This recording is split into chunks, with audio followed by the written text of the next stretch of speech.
appreciate what you did. I thought that was really nice. Oh, thank you. Oh, Elsie, you have a new Yes. candle. Oh, yeah, the my other candle one have got too her. small. Yeah. That looks gigantic. Who's the boss? You know the candles.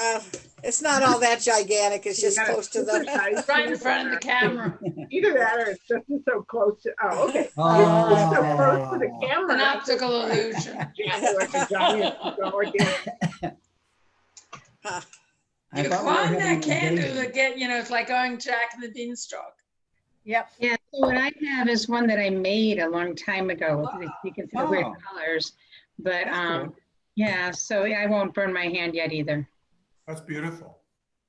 Thank you. That might be an interesting art project. Yeah.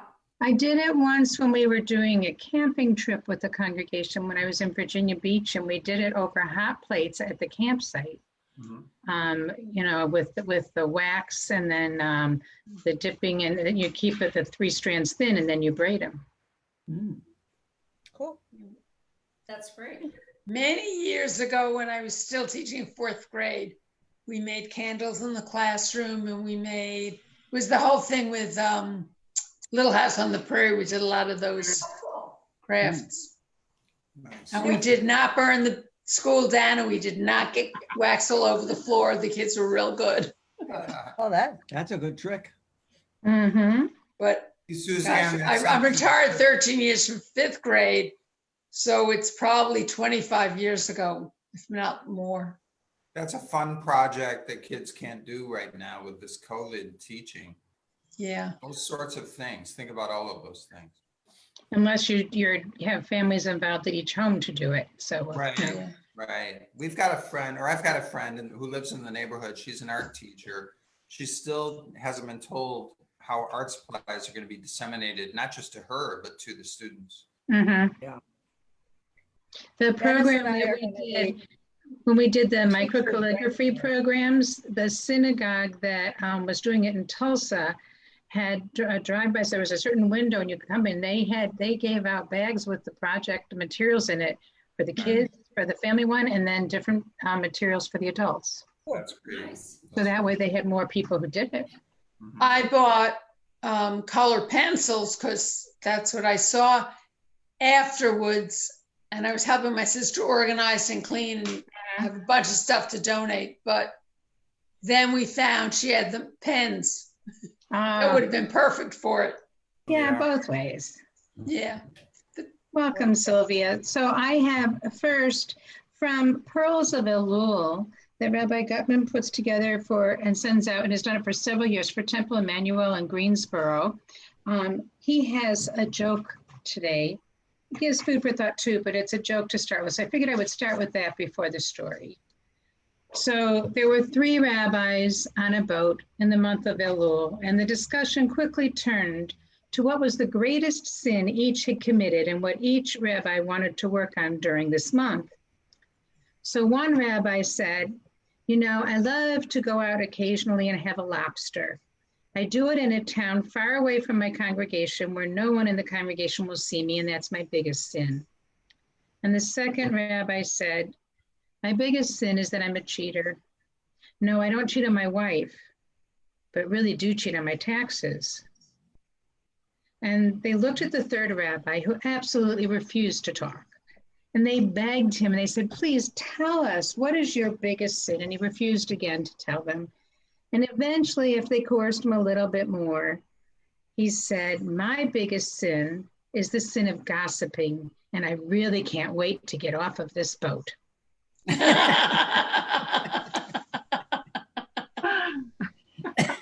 So even as a Jewish joke, the question would be, what is the text really trying to teach? What could it mean for each of us personally, for Jewish people in the world? And can this text in any way help to prepare us for the upcoming high holidays? So I figured in terms of a joke, when I saw it, I was just looking a little bit ago, I thought, it's good food for thought for all of us. And thinking about it, and if we're honest about the things that we do, one of them is sharing things that we hear in ways that we shouldn't. Oh, hold on. So that was my first piece for tonight. My second piece, I decided to do something with pomegranates. So my spice box tonight is pomegranate shape. And so we're my pomegranate jewelry, because there's a lot of significance to the pomegranate. One of the traditions says that, well, the seeds in the pomegranate, that there's supposed to be 613 seeds in the pomegranate, which you would be hard pressed to find, though my kids learned that in school. And so they counted more than once and never got that number, but we're sure that since their teacher said it, it had to be right. So because of that, on Rosh Hashanah, there is one tradition to eat one seed at a time for as many wishes as possible. It's one of the 7 species, the Shivat Minim, mentioned in the Bible when Joshua and Caleb and the other scouts come back from the Promised Land. One of the things they're carrying are pomegranates. It is also mentioned in Song of Songs a lot, so as pomegranates are connected to love and fertility. And then many people use it as the new fruit for Shehachianu on Rosh Hashanah or on Sukkot.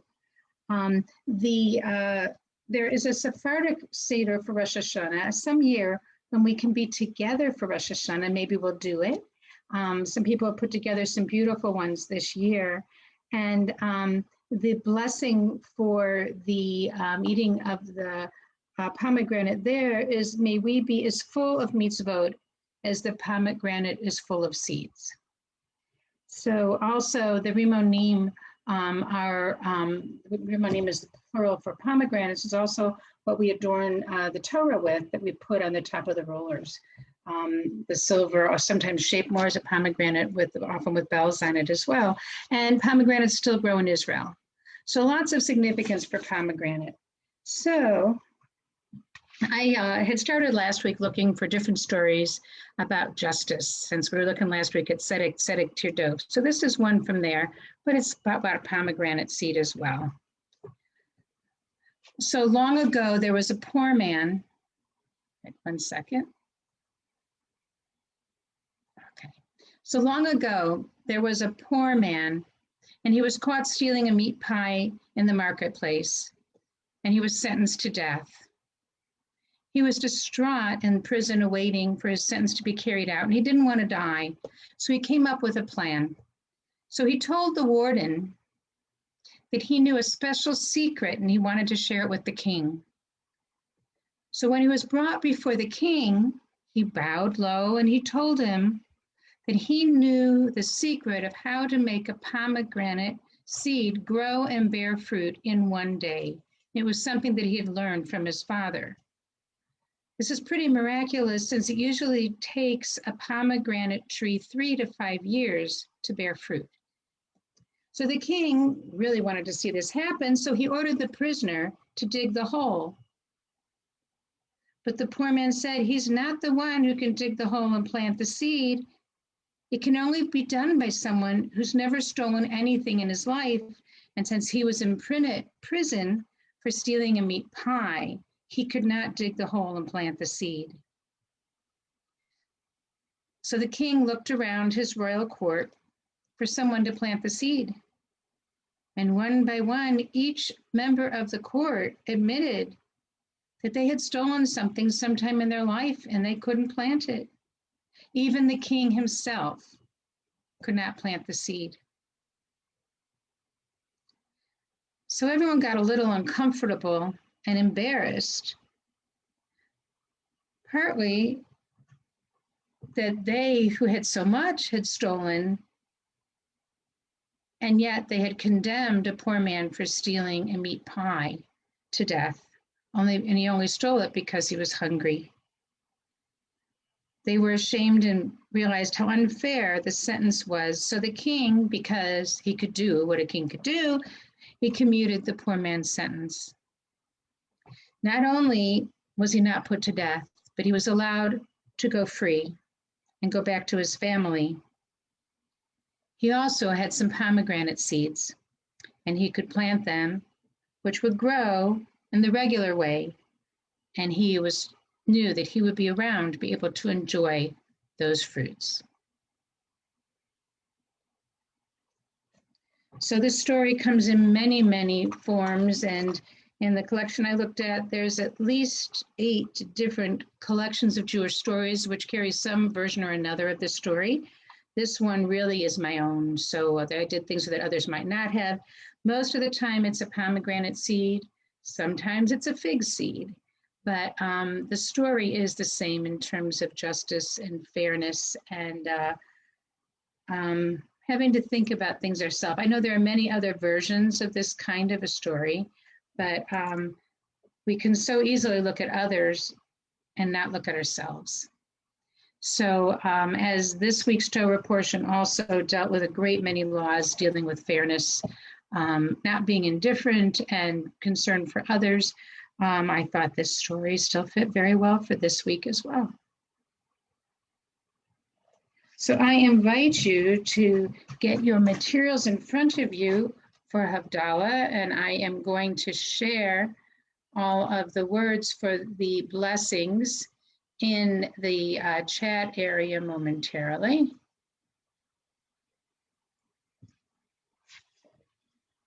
It always takes me a moment, but I have learned if I do it before we're all here, you won't see it. Only those people who are here. If I put it up ahead, I'm the only one who will see it. There, so now everybody has the blessings in front of them.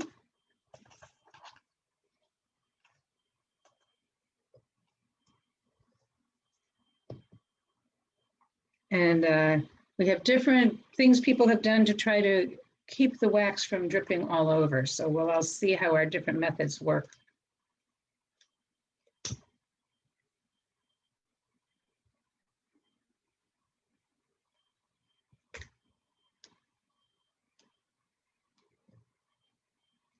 Ya la la la la la la la, ya la la la la la la la, ya la la la la la, ya la la la la la, ya la la la la la la la, ya la la la la la la la, ya la la la la la, ya la la la la la, Baruch atah Adonai Eloheinu melech haolam borei peri hagafen borei peri hagafen ya la la la la la la la la la la la la la la ya la la la la la ya la la la la la Baruch atah Adonai Eloheinu melech haolam borei minei v'samim borei minei v'samim.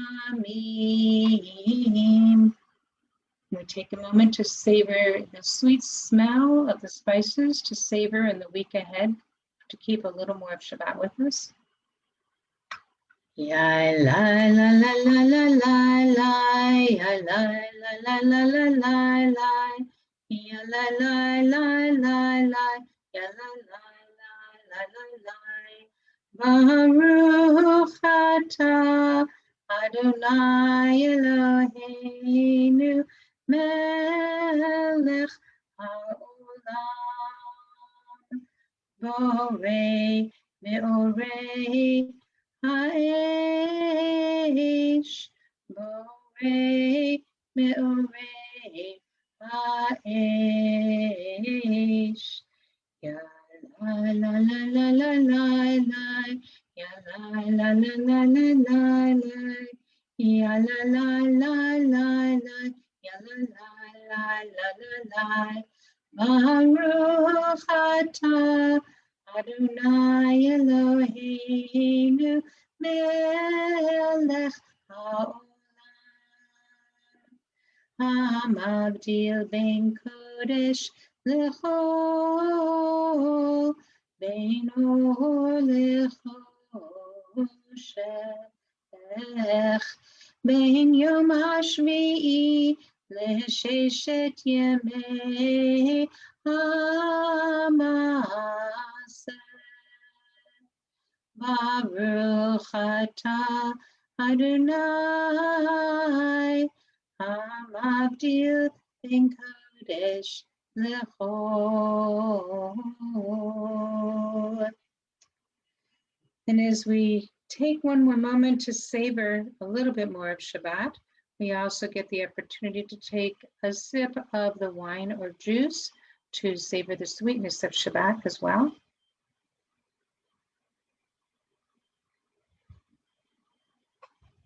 And as we have had this taste of peace and of shlemut, of completeness, we hope and pray that it will come into the week ahead and that all will share in it with us as we put our candles out in our wine or juice.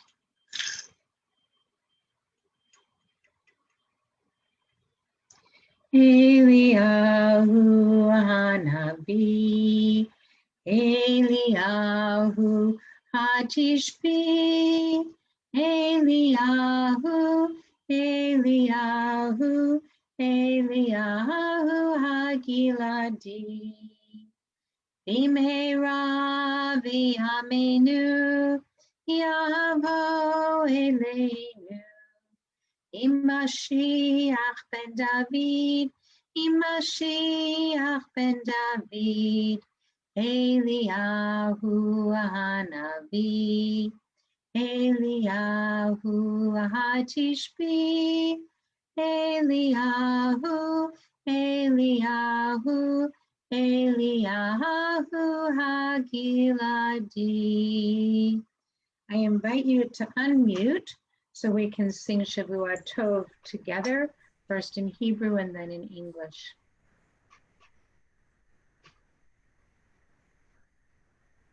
Shavua Tov, Shavua Tov, Shavua Tov, Shavua Tov, Tov, Shavua Tov, Shavua Tov, Shavua Tov, a good week, a week of peace. May gladness reign and joy. May Gladness, Good rain, and week, a joy. week of peace. May gladness reign and joy increase. We wish everyone a Shavua Tov, a good week.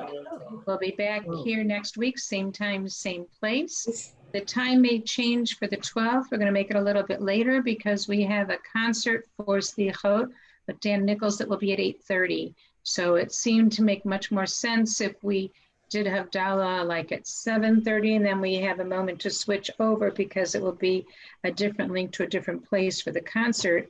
And we will be sharing the concert with a number of other communities. We will be doing it together, sharing it here with Temple Israel and Temple Concord, but we will be sharing with a number of other congregations across the country. So it should be a most enjoyable evening. The concert will be about an hour from 8:30 to 9:30, and that'll be on the 12th for Slichot. And it will include stories and melodies for Slichot with Dan Nichols. And it was in the Reporter today. Yes.